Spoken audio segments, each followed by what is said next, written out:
వెంకటేశుని చరితము వింటే పాపములన్నీ తొలగుగదా. ఏడు కొండలు ఎక్కినంతనే మనసే పరవశమందుగదా. అతివలు ఇద్దరు వెనుకకు చూడ స్వామి కానరాడాయే. సవతులు ఇద్దరు పరుగును వెళ్ళి శిలారూపమే చూచెనుగా. చలనములేని స్వామిని గాంచి పలుకేలేని పతినే చూసి పదముల చెంతనే శిరమును వాల్చి గాడు గాడున విలపించెనుగా. విషయము తెలిసిన వకుల మాత బిడ్డ కొరకు పరుగున వచ్చి స్వామి శిలను కన్నులగాంచి దుఃఖముతోనే ఇటులనియే. కోమలమైన దేహము నీది శిలగా మారినదెందుకు తండ్రి. ఇద్దరు కొడెళ్ళ మొద్దు మురిపమో నాకు దూరం చేసితివి.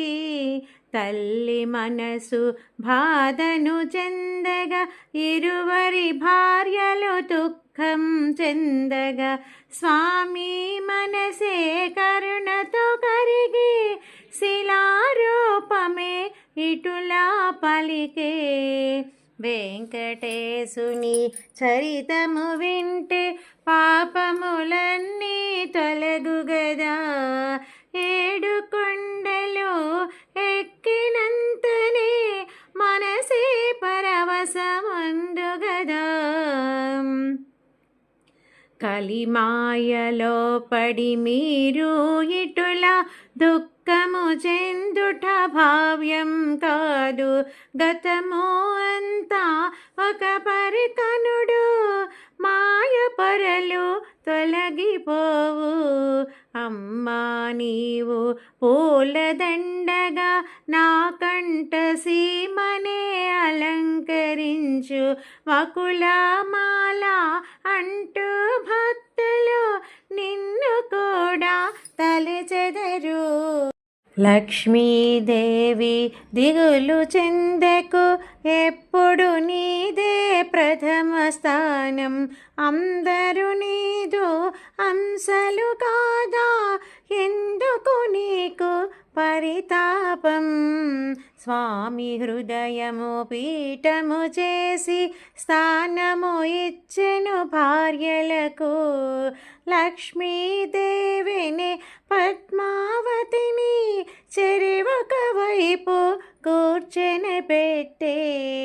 వకుల మాత మాలగా మారి స్వామి కంఠము చేరెనుగా. లక్ష్మీదేవే అంశను పంపి అలవేలు మంగగా వెలసెనుగా. వెంకటేశుని చరితము వింటే పాపములన్నీ తొలగుగదా. ఏడు కొండలు ఎక్కినంతనే మనసే పరవశమందుగదా. తొండమానో చక్రవర్తి స్వప్నమొకటి కాంచెనుగా. కలలో స్వామి దర్శనమిచ్చి ఆలయమొకటి కట్టించమనియే.